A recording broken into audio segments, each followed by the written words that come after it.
Bonjour à toutes et à tous, bienvenue à cette webconférence intitulée Tri et valorisation des biodéchets, les solutions possibles, organisée par VK avec l'UGAP, première centrale d'achat public en France, et également en partenariat avec l'association Intercommunalité de France, donc la Fédération des élus de l'Interco, et l'AITF, l'association des ingénieurs territoriaux de France. Donc, cette webconférence est interactive, donc vous pouvez commencer dès à présent à poser vos questions. C'est vraiment notre but au maximum de pouvoir répondre à ces questions parce qu'on sait que sur le sujet, beaucoup de questions se posent encore. Je vous rappelle, je pense que tout le monde le sait, depuis le 1er janvier 2024, les collectivités doivent proposer à tous les Français des solutions pour trier leurs biodéchets. Alors, biodéchets, ce sont les déchets alimentaires et les déchets verts. Bon, peut-être qu'on détaillera un petit peu plus, parce que par déchets alimentaires, je sais que c'est un spectre plus large. Application de la loi AGEC anti-gaspillage et éco-circulaire, économie circulaire du 10 février 2020, qui est une transposition d'une directive européenne de 2018. Donc voilà, notre webconférence, près de, on va dire 2 mois et demi après cette mise en application, on va voir que les chiffres peuvent paraître pas totalement satisfaisants parce que selon l'ADEME, on est à peu près à moins d'un tiers des Français qui sont desservis aujourd'hui par une solution de tri à la source des biodéchets. Donc, on verra aussi les explications, parce qu'il y a un certain nombre d'explications, de difficultés de mise en œuvre de cette nouvelle législation. Et les coûts de financement, on se rend compte que c'est un type de déchet beaucoup plus compliqué à gérer que les autres déchets existants. Donc voilà, on fera le tour de tout ça. Et surtout, comme je vous disais, on sera là pour répondre à vos questions et vous présenter des retours d'expérience, de montrer qu'il n'y a pas une solution magique, même selon les différents types de territoires. C'est souvent une combinaison de plusieurs solutions, l'importance de faire des expérimentations, parce qu'on voit que des fois, on peut se tromper ou il faut ajuster sans forcément changer de telle ou telle solution. Donc voilà, programme chargé, si je puis dire. Donc je vous présente tout de suite nos 4 intervenants, que je remercie pour leur présence. Tout d'abord, Edwige Renoir, vous êtes chef de produit immobilier urbain à l'UGAP. Bonjour. Bonjour. Odile Bégormer, vous êtes membre du bureau d'Intercommunalité de France, référente sur justement ce sujet des déchets. Et vous êtes également vice-présidente déléguée à l'environnement et à la transition énergétique de la communauté de communes du bassin de Pompée en Meurthe-et-Moselle. Bonjour Oui, bonjour. à votre présence. Jean-David Cadet, responsable du service collecte et nettoiement à la métropole de Montpellier et différentes fonctions au sein de l'AITF. Donc, vous êtes membre du bureau national, également premier vice-président de la section AITF de Languedoc-Roussillon et vraiment qui nous intéresse particulièrement par rapport au sujet d'aujourd'hui. Vous êtes co-animateur du groupe de travail de l'AITF sur la propreté urbaine et la gestion des déchets. Donc, ça nous permettra d'avoir un temps au niveau, bonjour à vous, excusez-moi, d'avoir un regard tant au niveau national que sur vos collectivités respectives. Et Mouloud Metchkoun, bonjour à vous. Vous êtes directeur commercial de Sulo France, donc qui est un industriel français fabricant d'équipements de tri et de recyclage, partenaire de l'UGAP. Également, retour d'expérience avec beaucoup de collectivités de profils différents. Donc, justement, qui pourront illustrer ces solutions qui doivent s'adapter à la différence des territoires. Bonjour à tous. Merci. Bonjour à vous. Pour prendre un petit peu le pouls de l'assistant, je vous propose une première question sondage pour voir justement si vous êtes un peu dans les chiffres qu'on a de l'ADEME. Proposez-vous, depuis le 1er janvier 2024, une solution à vos habitants pour trier leurs biodéchets? Vous voyez, c'est très simple, oui ou non, et ça nous permettra d'avoir comme ça un aperçu. Alors, je vous laisse, a priori c'est rapide, parce que je voulais donner la parole à Edwige Renoir, un petit mot d'introduction. Edwige, je vous donne la parole, je donnerai le chiffre après avec peut-être une réaction des uns et des autres. Merci beaucoup. Oui, vous savez, l'UGAP, ça fait plus de 50 ans que c'est le premier partenaire du secteur public, des collectivités territoriales en matière d'achat. Et c'est l'ensemble de vos actions en matière d'achat qui transforme et qui peut permettre de redessiner vos territoires. Donc nous, ça fait plus de 15 ans maintenant qu'à l'UGAP, on accompagne les acheteurs publics et notamment les collectivités sur les enjeux, sur la gestion des déchets. Je vous donne un exemple. En 2023, c'est plus de 800 clients qui nous ont fait confiance et qu'on a pu accompagner sur leurs commandes. Parce que l'UGAP a un vrai rôle d'accompagnement des élus locaux, des collectivités et un rôle de conseil aussi dans la mise en place d'une politique de gestion des déchets adaptée à chacun. L'enjeu global, c'est de mieux trier, c'est de mieux collecter, de mieux valoriser et de rester dans un cercle vertueux. Si je peux faire un très petit rappel du contexte, aujourd'hui en France, on est à 72% des emballages ménagers et 62% des papiers recyclés grâce au tri sélectif.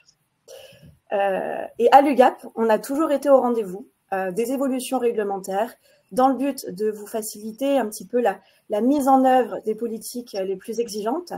Et là, en l'occurrence, on a anticipé la nouvelle réglementation du 1er janvier sur le tri à la source des biodéchets. Ça fait plus d'1 an qu'on travaille dessus pour vous proposer une offre vraiment adaptée aux nouvelles contraintes et à chacun. Et donc, c'est une offre dédiée à la collecte séparée des biodéchets qui est disponible depuis fin 2023 avec notre titulaire de marché Sulo. Sulo, qui est un fournisseur expert sur le secteur, qui est un titulaire également référencé à l'UGAP depuis plus de 10 ans. Et qui nous accompagne sur les évolutions réglementaires en matière de gestion des déchets.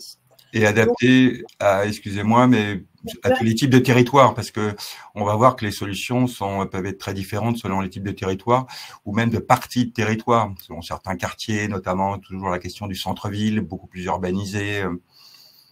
Absolument, exactement. Voilà, donc on est ravis d'avoir le retour d'expérience et la vision de nos invités à présenter aujourd'hui, et également l'offre et la solution globale qui sera présentée par M. Metchkoun ensuite.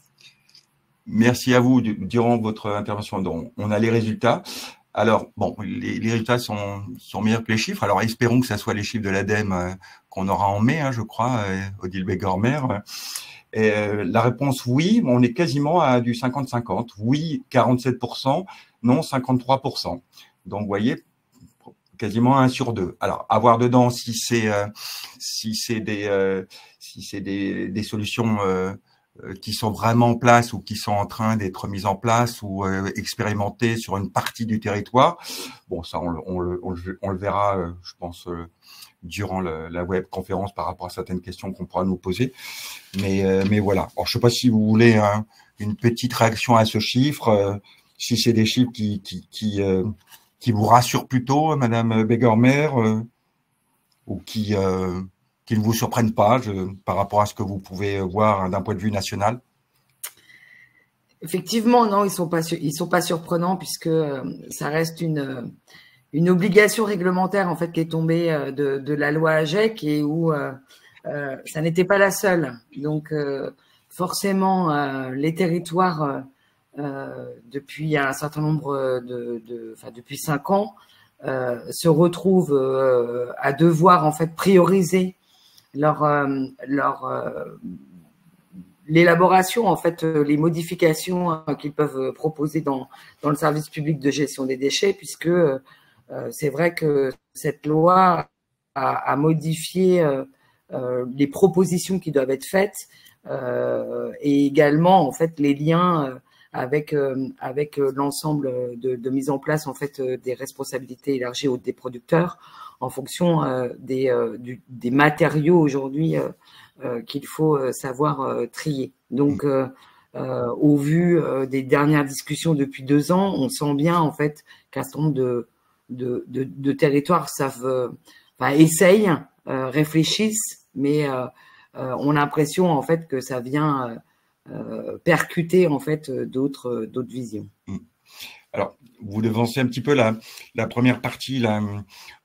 rapide, mais justement, je voulais avec vous faire un petit peu un état des lieux au niveau national de la situation, au-delà des chiffres, de voir en quoi ce déchet quand même assez spécifique est plus compliqué que les autres, de voir justement les problèmes pour les intercommunalités. Donc, je vous donne encore la parole, Odile Bégormer, sur de voir s'il y a une obligation qui s'ajoute à d'autres pour les intercos et peut-être la spécificité qu'on le redise quand même sur le biodéchet, disons. Même si c'est indispensable d'en faire le tri, voire de le valoriser, pas voir et de le valoriser, mais bon, c'est pas si simple, disons. C'est pas simple parce que ça vient percuter en fait l'organisation générale que l'on a tous en tant que consommateurs.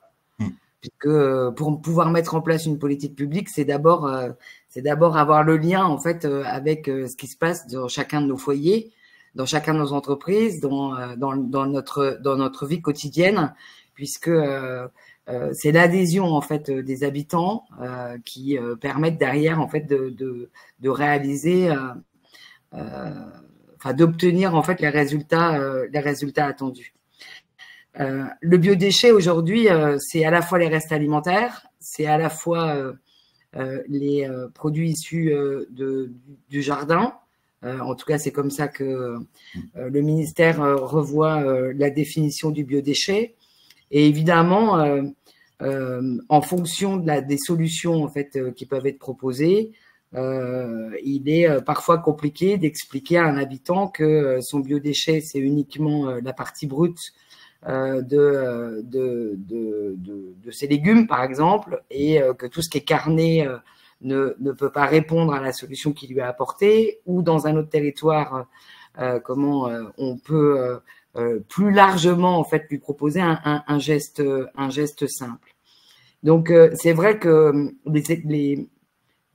la difficulté en fait aujourd'hui que rencontrent certains territoires, c'est de reposer une vision plus large qu'uniquement le biodéchet. Pour nous, en tout cas à l'Intercommunalité de France, on considère aujourd'hui que c'est une vraie opportunité que d'avoir en fait une solution à apporter pour tout ce qui est recyclable, pour cette partie en fait qui est assez simple. Quand on discute avec les habitants, on leur rappelle juste que aujourd'hui, c'est quand même dommage d'utiliser en fait de la matière organique qui est de l'eau, et de la proposer en fait ou à l'incinérateur ou à l'enfouissement.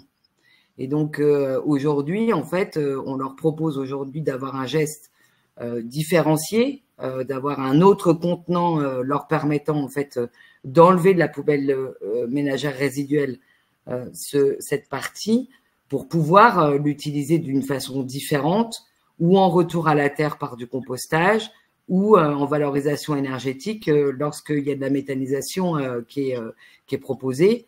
Et donc, d'avoir de simple...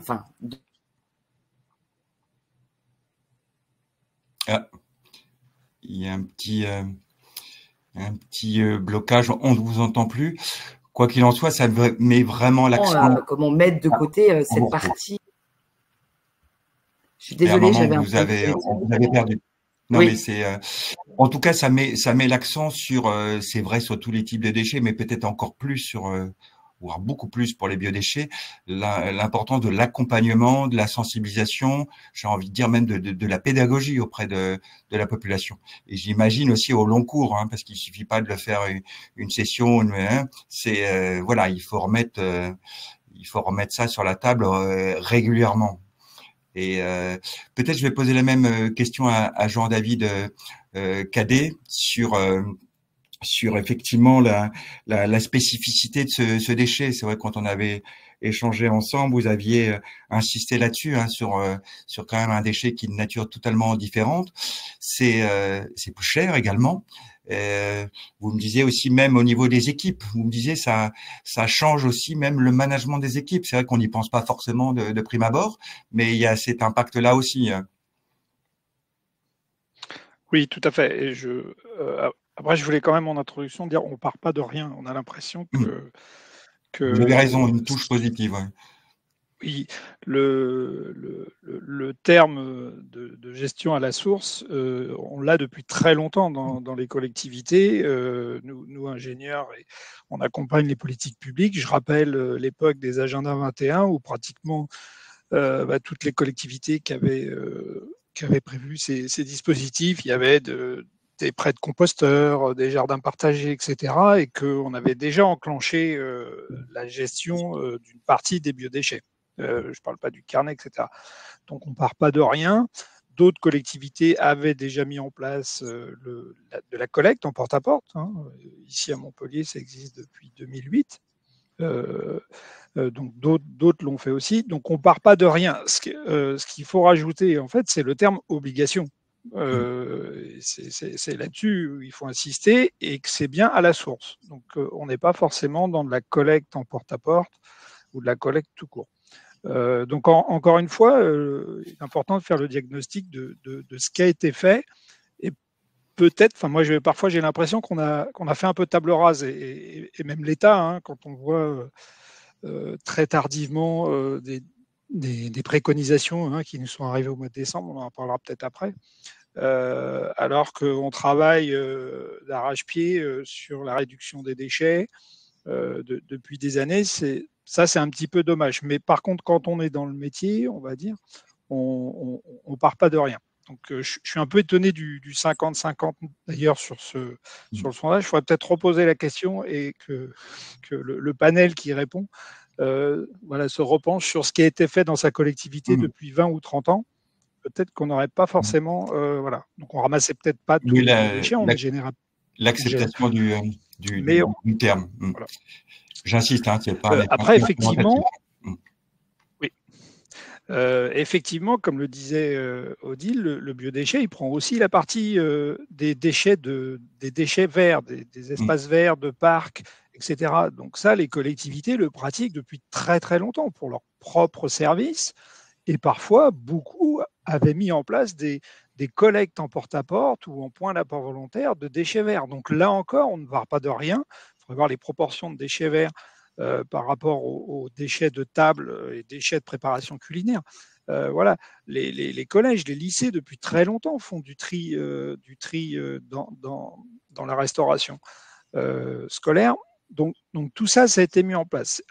Après, c'est peut-être plus sur la gestion effectivement de la filière.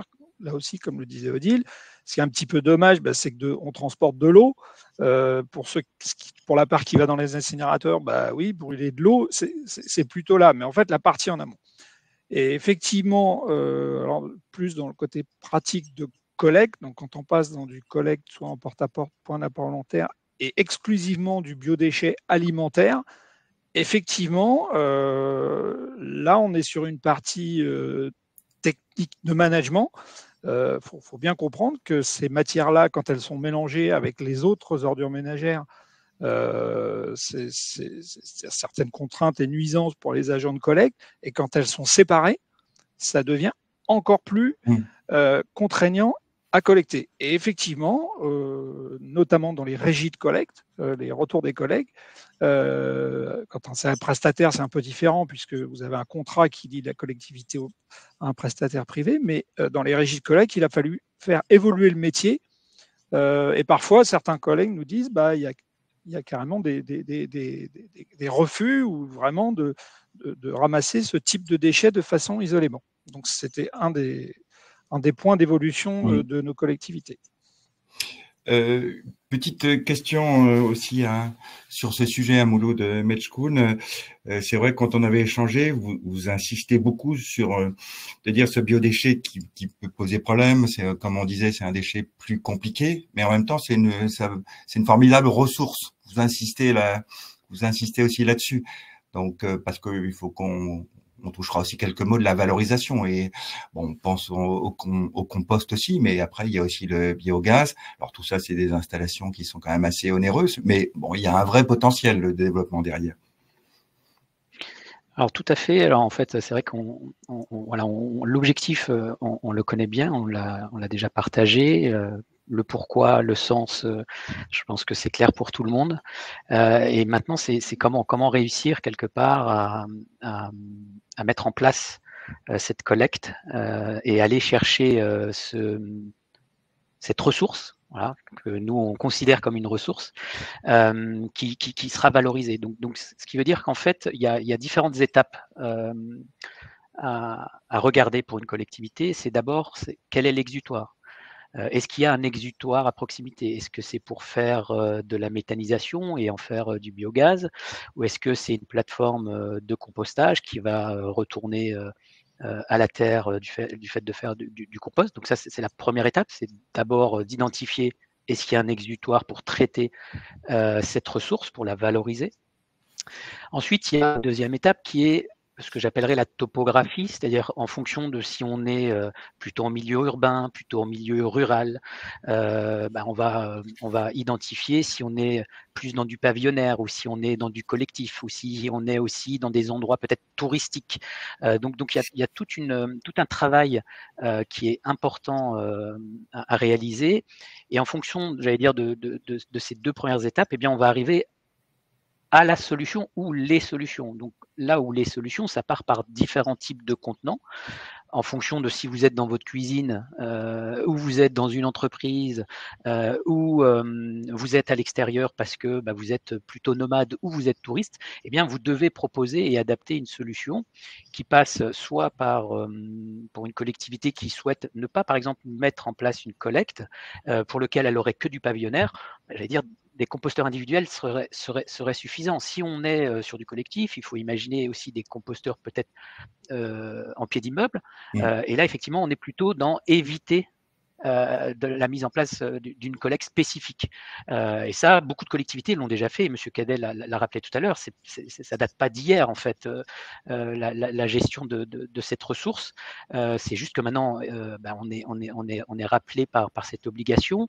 Et c'est la généralisation. On appelle le tri à la source. Voilà, et la généralisation et le tri à la source. Donc, ce qui veut dire qu'il faut une solution à partir du moment où on veut faire ce tri à la source. Donc, ça passe par, c'est pour ça que je précisais la cuisine, ça passe par l'endroit où on va travailler, par l'endroit où on va déjeuner. Donc, ça montre bien l'intérêt d'avoir un contenant qui soit adapté à chaque endroit et en fonction de ce qu'on veut en faire, de la manière dont on veut le valoriser. Donc, et là, effectivement, on a parlé des composteurs, mais on peut parler si on est sur du porte-à-porte, c'est-à-dire si on livre directement un contenant chez l'habitant pour qu'il fasse lui-même le tri dans sa maison, eh bien, ça va être un bac. Et là, on va parler de porte-à-porte. Ensuite, on a d'autres solutions qui seront plutôt, par exemple, sur l'espace public. Là, dès qu'on est dans une grande ville, une grande métropole, une comité d'agglomération, il y a des endroits où il y a des centres-villes.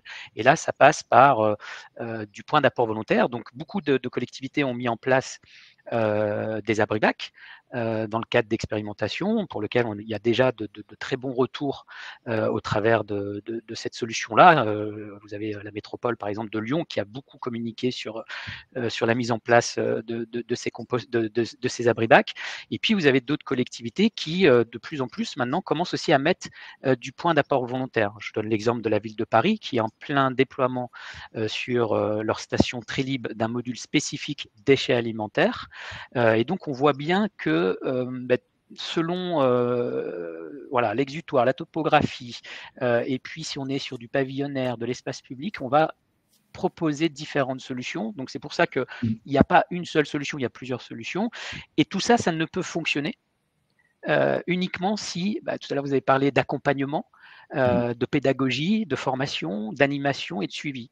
Voilà. Et ça, souvent, les collectivités peuvent l'oublier. Et c'est pour moi le point essentiel. C'est-à-dire que si vous mettez en place cette collecte spécifique, ça nécessite un accompagnement, comme on a pu avoir l'accompagnement lorsqu'on a mis en place la collecte sélective il y a plus de 30 ans, et on voit bien encore aujourd'hui la difficulté qu'on a à bien trier, et ça demande de l'accompagnement. Voilà dans les quelques lignes et dans les quelques étapes qu'on peut imaginer pour faire réussir.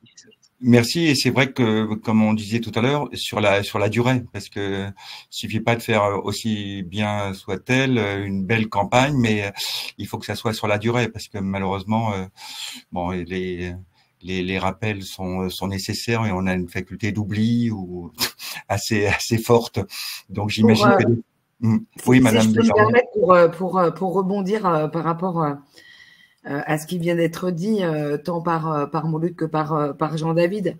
Le diagnostic, en fait, les territoires le connaissent bien. Enfin, c'est-à-dire, on y travaille de façon quotidienne, en fait, sur ce service public de gestion des déchets. Donc, le fait de trier un élément complémentaire dans le service, et Jean-David l'a dit, il y a quand même énormément de choses qui étaient proposées déjà depuis longtemps dans beaucoup de collectivités, puisque on a même des habitants en fait qui n'ont pas attendu les obligations réglementaires et qui faisaient du compost chez eux, sans se poser de questions, parce qu'on l'oublie, hein, mais c'est aussi une des solutions, et c'est le rôle aussi de chaque citoyen à un moment donné de ne pas attendre en fait que le service public lui propose des choses, puisqu'on peut faire des choses à titre individuel lorsque notre organisation personnelle le permet. Donc, faut aussi le mettre à côté. Et puis, oui, aujourd'hui, en fait, c'est un flux supplémentaire.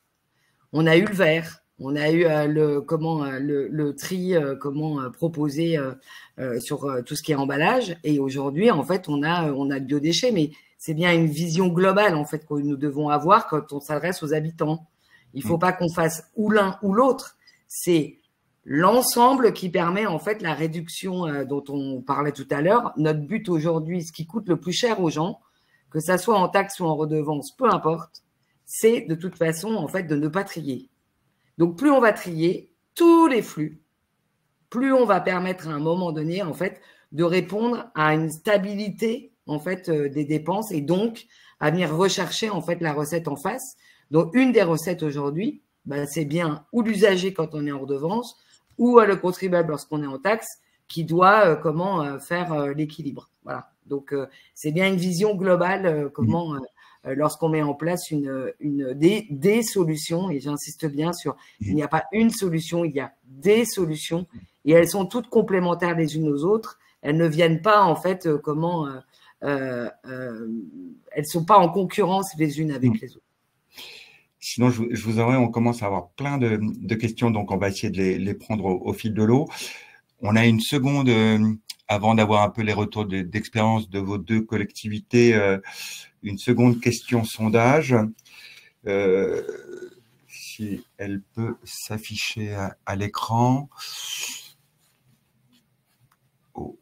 Voilà, donc vous la voyez, mais je l'évoque aussi. Quelle est la principale difficulté, selon vous, à la mise en place d'un dispositif effectivement de tri à la source des biodéchets? Donc, on en a pris 3 parce qu'on ne pouvait pas être trop long. Il y en a d'autres, mais on a pris les 3 causes principales. Tout d'abord, on a déjà évoqué la sensibilisation et l'adhésion de la population. Autre difficulté, la nécessité de combiner plusieurs solutions. Odile Bégarmer vient de le citer, hein, justement. Et le coût financier. Le coût financier, effectivement, variable selon les solutions retenues. Donc, voilà, ça nous permet de voir votre ressenti en hiérarchisant un petit peu. Odile Bégarmer, je vais vous redonner la parole, et peut-être en vous posant justement une des premières questions, parce que, c'est juste peut-être de resituer le niveau de la compétence des intercos, dont les communautés de communes. Bonjour, je suis étonné que chaque communauté de communes gère sa collecte des déchets. Donc, elle a la compétence comme n'importe quel interco, hein, je vais vous laisser le formuler. Et la question se complète, cette remarque du moins, et la région fait un appel d'offres de son côté. Et la région n'a pas de rôle particulier, surtout sur la collecte. Odile Bégarmer, je vous laisse répondre. Hein, alors, effectivement, ce qui serait intéressant, hein, la personne qui pose cette question-là, c'est qu'elle nous dise d'où elle vient, parce que oui, ça va être difficile en fait de pouvoir répondre. Aujourd'hui, en fait, dans l'organisation par la suite. Voilà. Mais l'organisation en fait du service public de gestion des déchets, il est de compétence intercommunale.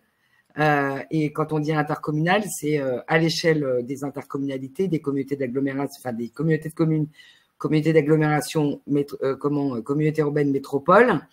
Et elles ont aussi la possibilité de s'organiser à une échelle encore plus large par le biais d'un certain nombre de syndicats.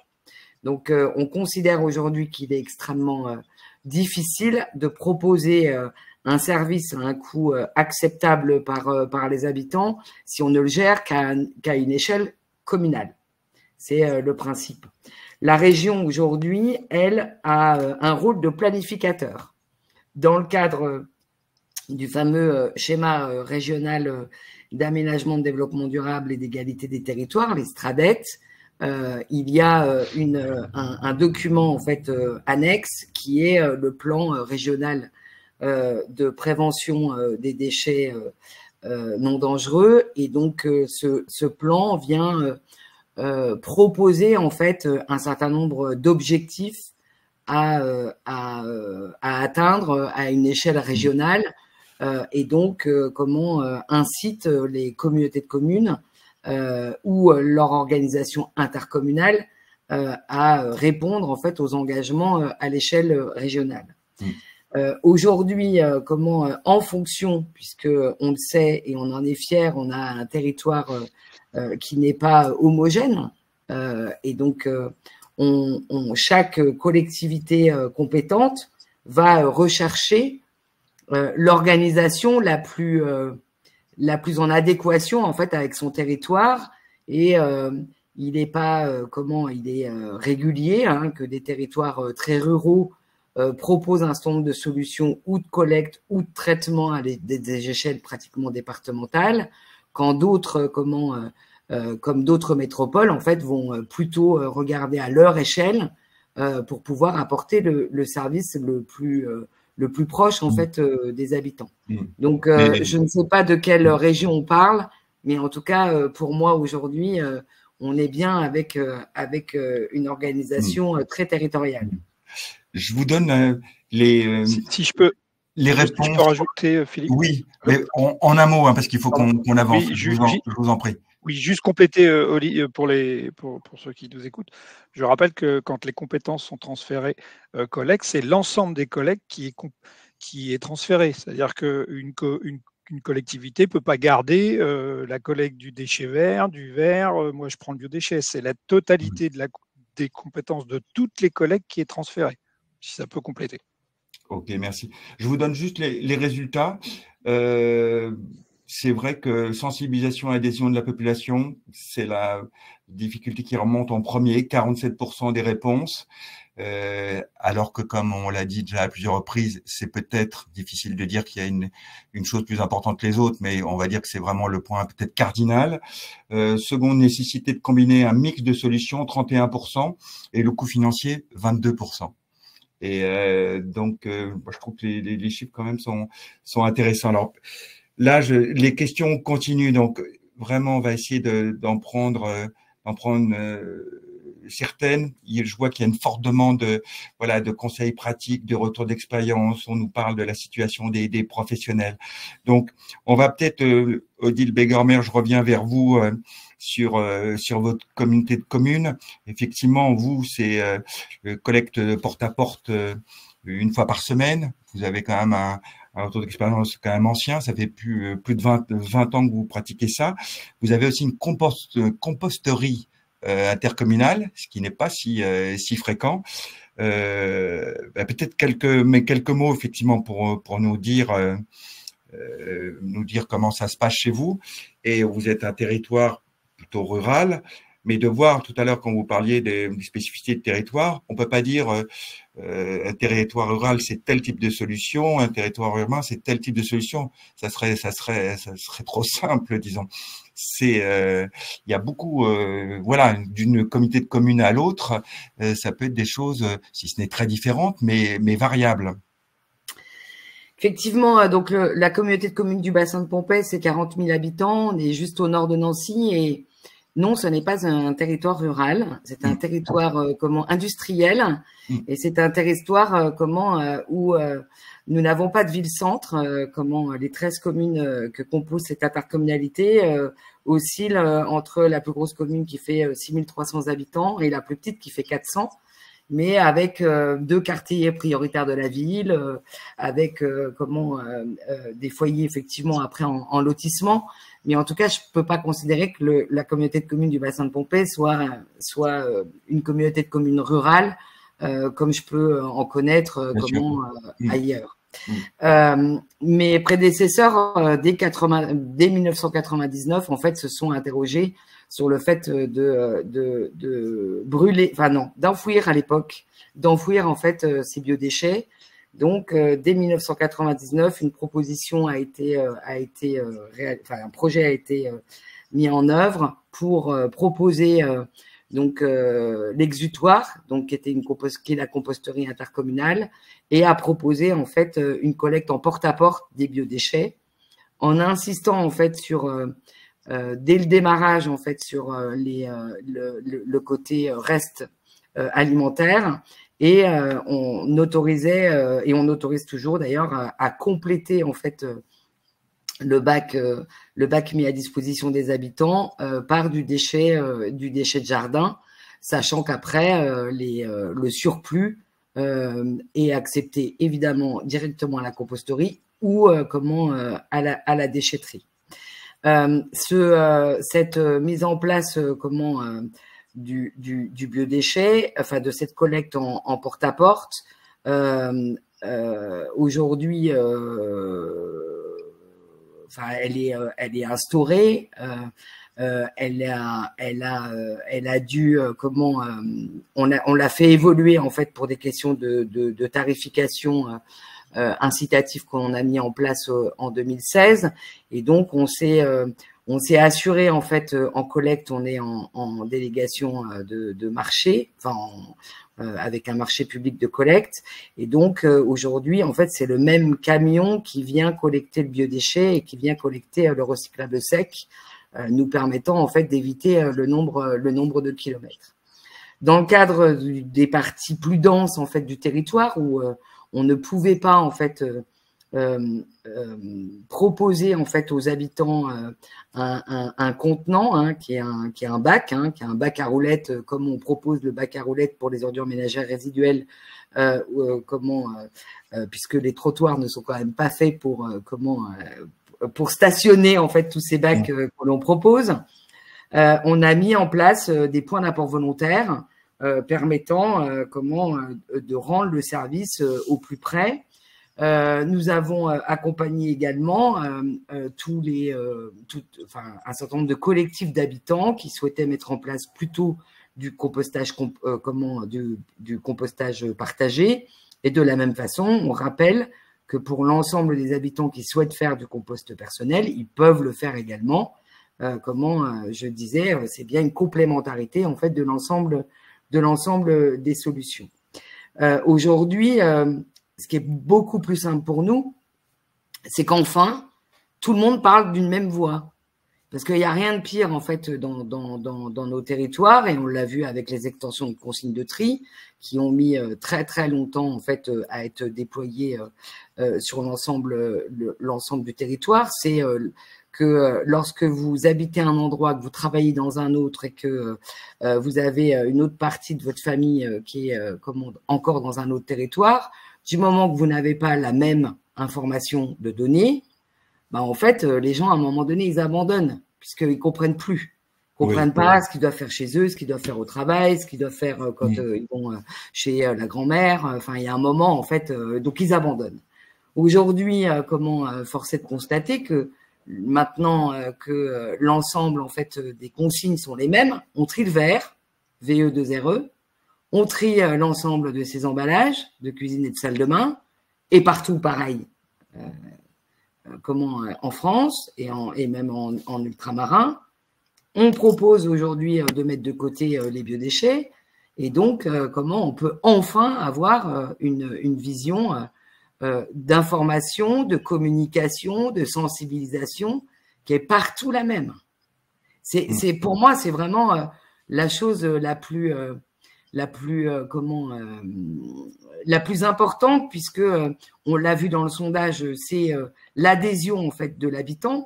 Mais cette adhésion-là, elle va être beaucoup plus simple dans les territoires qui proposent des solutions, puisque enfin on a la même propositions en fait derrière de communication et de Il sensibilisation. faut que ça soit simple et surtout compréhensible. Oui, oui. Et après, et puis après, je laisse la parole à quelqu'un d'autre, mais la difficulté aujourd'hui de l'adhésion, dans cette politique, c'est puisque moi je l'entends souvent, hein, c'est mais comment voulez-vous que je fasse du tri chez moi? C'est trop petit. Enfin, le trop petit. Je prends, alors je suis du Grand Est, hein, donc je pourrais vous prendre l'Allemagne comme exemple, mais je vais vous prendre l'Italie. Et l'Italie du Nord en particulier, les Italiens en fait sont un peu comme les Français, hein, ils aiment bien plutôt ne pas faire que de faire quand ils ont des injonctions. Et ils ont 5 flux aujourd'hui, les Italiens, et ils ont des appartements qui sont pas forcément plus grands que les nôtres. Et ils y arrivent. Donc aujourd'hui en fait, avoir une petite poubelle, puisque le biodéchet, c'est celui que l'on doit impérativement avoir, s'en débarrasser le plus vite possible, hein, parce que c'est celui qui pose le plus de problématiques avec ses jus, avec son odeur, etc. En tout cas, sur le bassin de Pompée aujourd'hui, nous avons une collecte donc toutes les semaines de recyclables secs et de biodéchets. Et aujourd'hui, c'est l'ordure ménagère résiduelle qui est tous les 15 jours. Et je peux vous dire que quand on est passé au 1er janvier 2023 à une collecte des ordures ménagères résiduelles tous les 15 jours, c'est pas à la demande de mes collègues élus, hein, c'est à la demande de la population qu'on l'a faite. Parce qu'ils se sont rendus compte aujourd'hui en fait qu'ils n'avaient plus rien à mettre en fait dans leur ordures ménagères résiduelles, donc ils comprenaient pas qu'on continue en fait à mettre des camions en porte-à-porte devant chez eux pour venir collecter quelque chose dont ils n'avaient plus besoin. Ça fait rêver une population comme ça, aussi réactive. Jean-David Cadet, retour d'expérience aussi sur la métropole de Montpellier. C'est vrai qu'on n'y pense pas forcément, mais il y a une grande diversité de territoires et une partie de rural non négligeable sur cette métropole. Et j'en profite de vous donner la parole parce qu'on a tellement de questions parce qu'on l'avait évoqué ensemble, sur le rôle des collectivités par rapport aux professionnels. Et je pense, on l'avait évoqué notamment sur les restaurants. Et on sait que Montpellier, je pense particulièrement au centre-ville, ville assez touristique avec beaucoup de restaurants. Et même si c'est théoriquement, si je dis pas de bêtises, aux restaurants, aux professionnels de s'organiser eux-mêmes, mais il y a un rôle aussi de la collectivité, et c'est ce que vous faites, vous les aidez, disons. Oui, alors, je vais vous donner la parole pour faire un mixte. La métropole de Montpellier est un terrain de jeu, entre guillemets, pour nous, techniciens ingénieurs, assez intéressant, effectivement, parce qu'on a du dense urbain jusqu'à du territoire très rural, 31 communes, 500 000 habitants. Odile parlait de consignes de tri, on le vit, puisque nous, on a un turnover assez important. On est une des régions les plus attractives en termes de population. On a à peu près 5 à 8 000 habitants par an qui arrivent sur le territoire, avec un turnover de 4 à 5 ans dans les logements. Donc vous imaginez, quand on doit passer les consignes de tri de l'ensemble des flux, c'est très très compliqué. Ouais. Et ça, le biodéchet vient se rajouter effectivement aux autres. Donc ça, c'est un problème qu'on n'a pas résolu. On va dans les écoles, on fait tout ce qu'il faut, l'affichage derrière, mais à chaque fois qu'on retourne vers les habitants, on sent bien qu'il y a un problème d'information. Ensuite, sur le retour d'expérience technique, c'est un peu ce qu'a dit Mouloud. Hein. Nous, on a à peu près tous les modes. Hein. La collecte en porte-à-porte, elle existe depuis 2008. L'achat on fournit des composteurs gratuitement, on subventionne les lombricomposteurs, des composteurs, on a des composteurs de résidence, on a des composteurs de quartier, la collecte en porte-à-porte, la collecte en point d'apport volontaire. Donc on a à peu près un panel. C'est pas forcément ce qu'il faut faire, attention, mais ça veut dire que on peut commencer à avoir des retours d'expérience.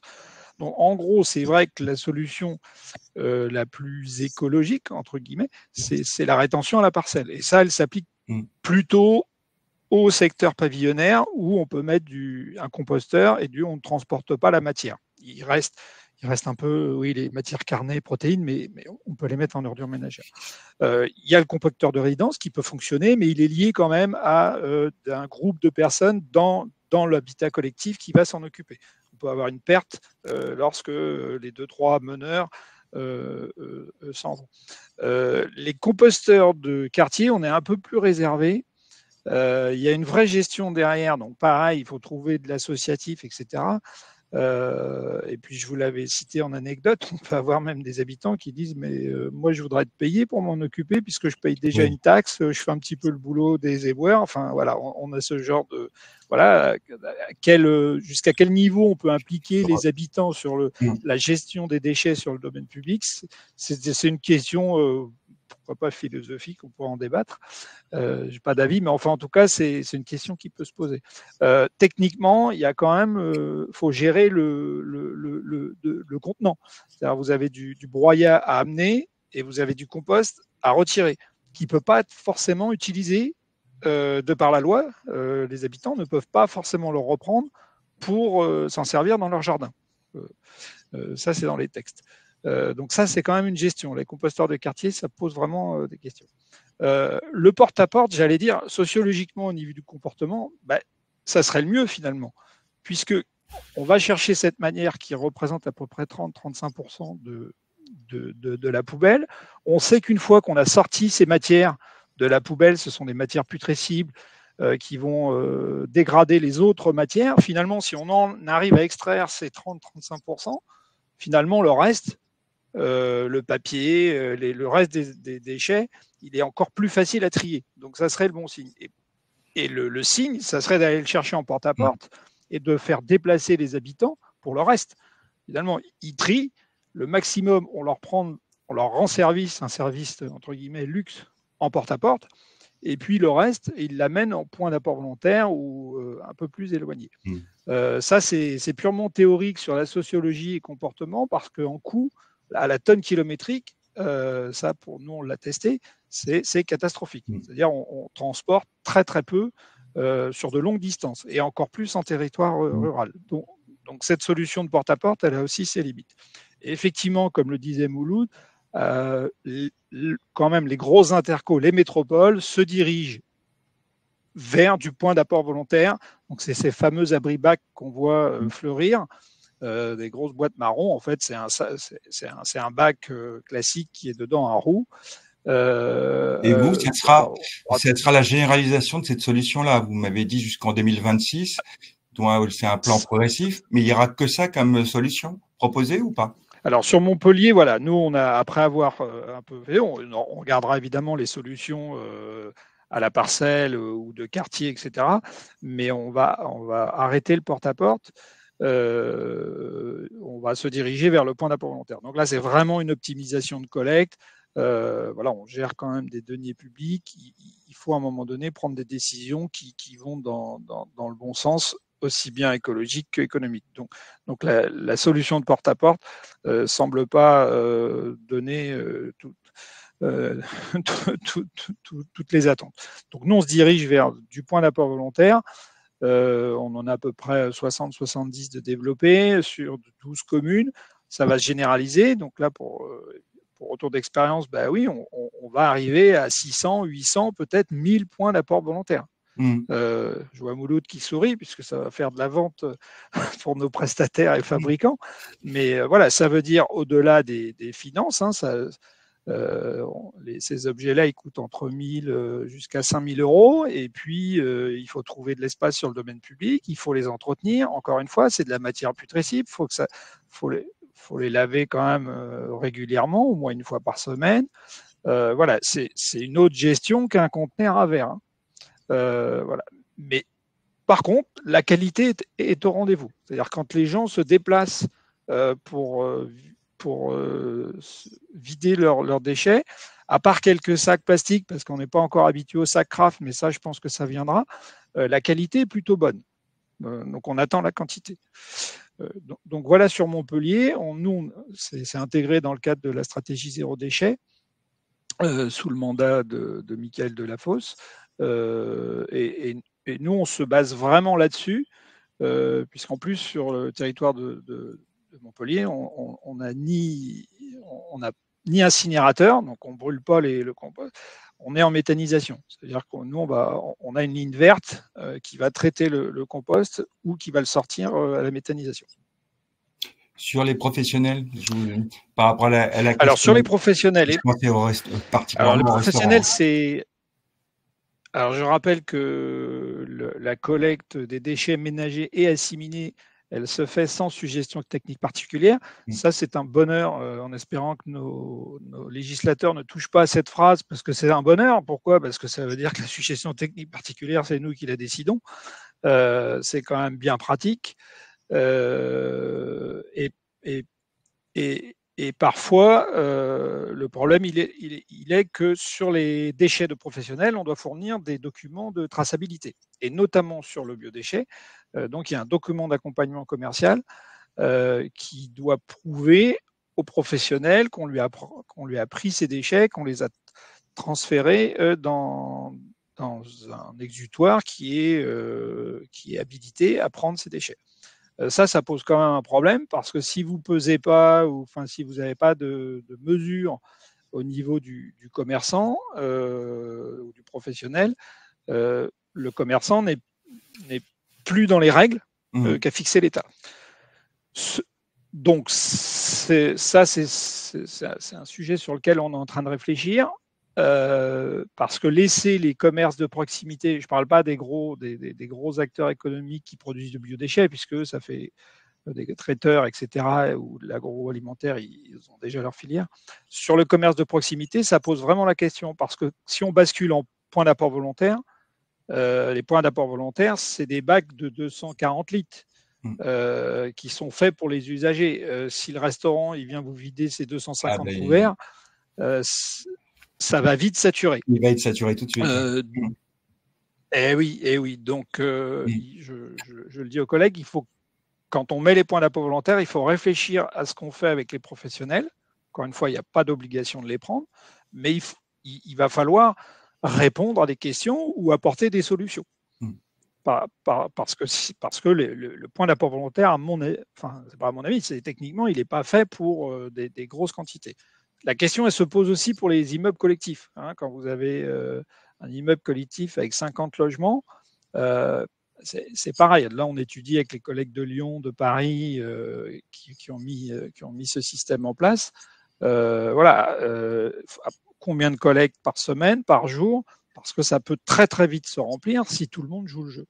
Et enfin, dernier élément, encore une fois, parce que ça existe, il y a beaucoup de collectes dans les centres-villes piétons avec de collectes avec des vélos spécifiques commerçants. Donc, par exemple, Nantes le fait depuis longtemps. Voilà. Donc, encore une fois, il y a des choses qui existent. En faisant des partages d'expériences, on peut trouver des solutions.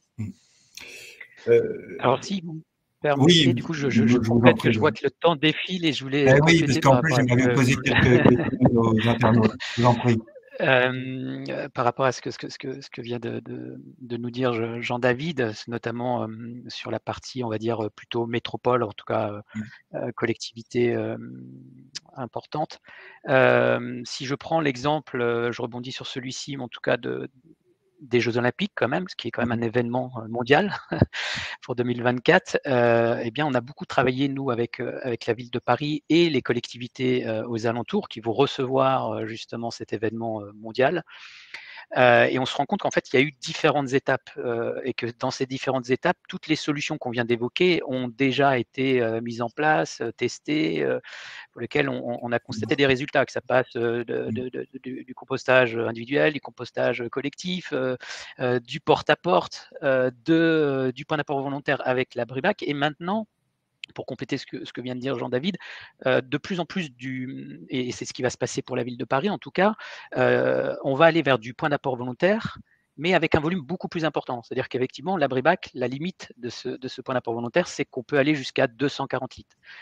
L'idéal, si on veut associer le côté environnemental, le côté technique, le côté financier de cette solution, ça passera à un moment donné aussi par une solution du point d'apport volontaire, mais qui soit du point d'apport volontaire aérien ou du point d'apport volontaire enterré. Il y a des solutions qui existent et qui fonctionnent très bien. Par exemple, vous allez en Suisse, ils collectent les déchets alimentaires, enfin les biodéchets, sur du point d'apport volontaire enterré qui fait 3-4 mètres cubes. Vous voyez, donc on est sur des volumes beaucoup plus importants. Donc c'est vrai que ces solutions-là, on y arrive timidement, j'allais dire, en France, parce qu'on a besoin à chaque fois d'avancer, de faire valider les solutions. Et la solution qui va se présenter pour la ville de Paris, c'est qu'ils ont, dans le cadre des Jeux olympiques, voulu avoir une vraie innovation. Et en fait, on est maintenant sur une solution où on va avoir un camion qui va collecter et qui va laver le contenant. Vous voyez, tout à l'heure, on parlait d'hygiène, de propreté, des jus, etc. Ben oui, ça reste un déchet qui est compliqué et ça nécessitera de nettoyer le contenant. Donc, si vous êtes sur l'espace public, ça nécessitera forcément un entretien, une maintenance, un lavage. Et voilà, dès que vous êtes sur des solutions un peu globales, entretenir, maintenir ces contenants, vous êtes obligé à un moment donné d'avoir une réflexion qui soit beaucoup plus grande pour intégrer. Je parlais tout à l'heure des touristes, mais on peut intégrer effectivement tous les commerçants. Et ça, c'est pour moi effectivement un point de comment je massifie quelque part au travers des solutions que je vais proposer dans ma collectivité. Et le point d'apport volontaire est une solution pour justement répondre à l'ensemble de ces questions. Voilà, c'était pour compléter un peu les propos. Merci. Alors, plusieurs questions, d'une façon ou d'une autre, reviennent sur les questions de financement, de dire qu'effectivement, la généralisation coûte cher. Peut-être c'est l'occasion d'en dire un mot. Gilles Begormer, je me tourne vers vous. C'est vrai qu'on a vu tout à l'heure que le coût financier venait, j'insiste, notre sondage n'est pas représentatif, mais bon, c'était quand même intéressant de voir que c'était la difficulté qui arrivait en 3e position.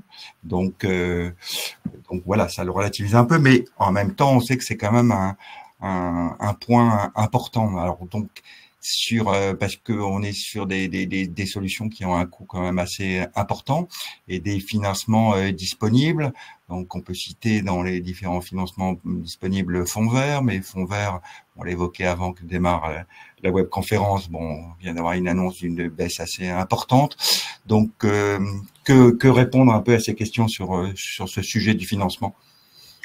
C'est vrai que en tout cas, l'Intercommunalité de France, comme d'autres associations d'élus, on est extrêmement inquiet en fait de la réduction sur le Fonds Vert et des accompagnements en fait nécessaires pour l'ensemble en fait des politiques en faveur en faveur des modifications profondes du changement comportemental, puisque tout ce qui est lié aujourd'hui aux propositions qu'on peut faire sur l'adaptation et le changement climatique, c'est bien la proposition de vivre notre planète différemment. Donc, on a besoin aujourd'hui de continuer à être accompagné.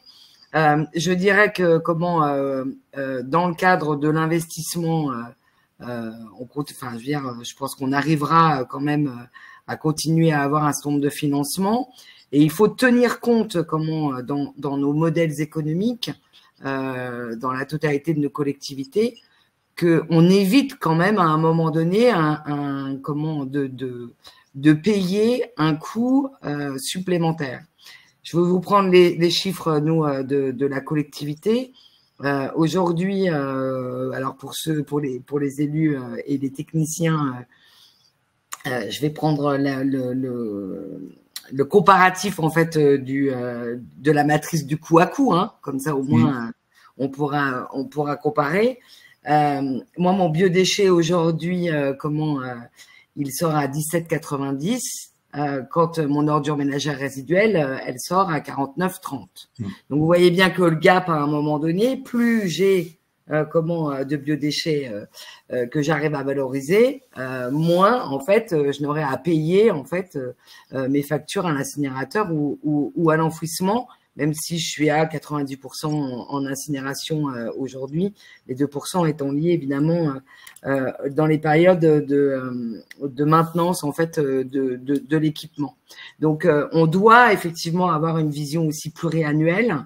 Alors je sais que c'est pas comme ça qu'on fonctionne en France, ça fait très très longtemps, mais et c'est pas de l'argent pour vous aider, ouais. On a aussi besoin en fait de comprendre qu'à un moment donné, oui, L'investissement est lourd, hein, c'est vrai. Mais derrière, je vous disais, on a une composterie nous intercommunale depuis 1999. On est en train d'imaginer, on va attribuer en fait à un porteur de projet l'étude de faisabilité concrète d'un méthaniseur. Derrière, ça veut dire en fait qu'on va valoriser quelque chose aujourd'hui en fait qui ne fait que coûter. Donc, entre la partie où on échappe et la partie où on valorise, forcément, en fait, il va falloir tenir compte, même si, je le redis, l'investissement, il est dans des moments, en fait, contraints, en fait, pour nos budgets et qu'on a absolument besoin, en fait, de continuer à être accompagné. Merci. Alors, on a beaucoup de questions. Malheureusement, on va pas pouvoir les prendre parce qu'on arrive doucement à la fin de notre webconférence. Je vais en poser qu'une, parce qu'elle me paraît, elle est très précise, mais elle me paraît assez intéressante. Dans le cas des marchés forains alimentaires, il y a-t-il eu des expérimentations qui ont été concluantes? Je ne sais pas qui est prêt à nous répondre. Alors, pour nous, oui, nous, alors je ne vais pas dire elle est concluante parce qu'elle n'est pas terminée, donc voilà, il faut. Mais les premiers enseignements, on a mis en place, on a lancé les marchés zéro déchet. On est un peu moite-moite en fait, parce que déjà il faut éliminer l'ensemble des déchets, puisque les commerçants doivent reprendre leurs déchets. C'est quand même une règle. C'est un acteur économique qui a un SIRET, qui a une adresse, etc. Donc il peut déjà payer quelque part. Il peut être intéressant d'aller chercher le biodéchet. Ça peut être vertueux, on se dit tiens, on va chercher que le biodéchet, et voilà, c'est ce qu'on a mis en place. Sauf qu'on se rend compte que finalement, il y a très peu de biodéchets sur les marchés. Bizarrement. On pourrait penser qu'il y en a, mais il n'y en a pas tant que ça. Il y a beaucoup de gens qui récupèrent déjà. Et ensuite, les commerces de bouche, notamment, ils ont déjà un système de récupération. À part on trouvera quelques lieux en France, mais c'est quand même assez terminé. La viande qu'on découpe, qu'on met au sol avec le poisson, c'est un temps qui est fini. Donc, ils ont déjà des systèmes de récupération. Donc, ça peut être vertueux dans le sens d'aller chercher et de participer, parce que ces commerçants sont peut-être habitants et ils rencontrent aussi des usagers. Donc, il y a un cycle vertueux, un peu ce que disait Odile. On le fait partout et c'est pas parce qu'on est sur un marché qu'il n'y a pas le tri. Donc, ça peut être intéressant. Après, si vous faites pas, c'est plus généralement sur le tri des marchés. C'est-à-dire que si vous ne le faites pas sur une grande échelle de votre territoire, le problème, c'est que le commerçant, lui, va transporter ses déchets sur le territoire où on lui accepte de prendre tous ses déchets. Donc finalement, le système est un peu biaisé. Donc les marchés forains, c'est une collecte un peu différente. Et après, je reviens sur les documents de suivi. Ça reste des acteurs économiques qui sont soumis à un suivi de leurs déchets. Donc ça reste une problématique. Sinon, par rapport à toutes les autres questions qu'on a, désolé, on va pas pouvoir les prendre, mais bon, moi, je les ferai suivre à nos différents partenaires si, effectivement, pour essayer de vous apporter des réponses, juste comme ça pour le fun, j'ai envie de dire. On a beaucoup parlé de compost à domicile. Bon, une personne nous rappelle qu'il y a les poules aussi. Donc, mais bon, c'est vrai que on sait que les poules sont bien utiles, mais bon, on peut pas généraliser les poules partout. Edwige Renoir, je vais vous donner quelques minutes pour un petit mot de conclusion. Merci beaucoup. Juste avant de conclure, je voudrais faire un tout petit focus rapide sur la réponse au sondage numéro 2 qu'on a eu tout à l'heure, sur la difficulté. Oui, sur les principales difficultés. Ouais. Voilà, de sensibilisation et d'adhésion de la population, pour préciser que justement à l'UGAP, on peut vous accompagner de A à Z, parce qu'il y a à la fois des marchés de produits et des marchés de prestations associées, et notamment en amont d'un achat de solutions, on a des prestations et notamment une aide sur l'embarquement des citoyens dans l'action de tri séparé des biodéchets pour faire évoluer un petit peu les comportements des usagers. Voilà, ça c'était une petite aparté. Mais vous employez le bon terme, c'est parce que vraiment l'idée, c'est plus que de les sensibiliser, c'est vraiment de les embarquer. C'est ça. Exactement. Et du coup, 3 petites idées pour conclure. J'ai envie de dire que passer avec l'UGAP, c'est de gagner du temps, parce qu'on vous offre une solution, dont je disais un accompagnement de A à Z. C'est une solution clé en main qui vous dispense d'appels d'offres et qui garantit des marchés sécurisés. Ça permet de bénéficier de services parce qu'on a un accompagnement qui collera parfaitement aux besoins de votre territoire. Nous, on a 800 commerciaux qui sont répartis sur tout le territoire avec 25 délégations régionales et ils sont disponibles voilà, à vos côtés pour identifier toutes les solutions pertinentes et répondre à vos besoins. Bien sûr, on a le site ugap.fr qui permet de réaliser également des devis, des commandes en ligne sur certains types de produits. Tout ça en synergie avec notre titulaire de marché, Sulo, qui est donc l'expert sur le sujet. Et pour finir, ça vous permet de maîtriser les dépenses, de passer par nous, puisqu'on essaye de vous apporter les meilleures solutions possibles à des tarifs compétitifs. Voilà, notre objectif, c'est de faire concorder, je dirais, vos projets et votre budget.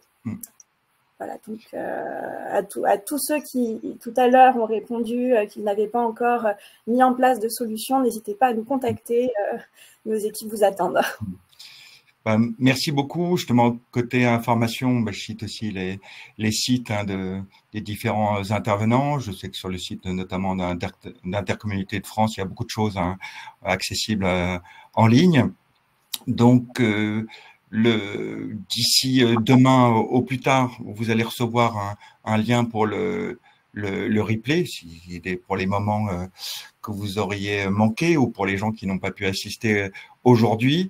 J'en profite pour dire un grand merci à nos différents partenaires de cette webconférence, bien sûr l'UGAP tout d'abord, mais aussi Intercommunalité de France et l'AITF. J'en profite pour remercier aussi Cynthia et Nguyen en régie, qui a un rôle essentiel pour la bonne tenue de cette webconférence.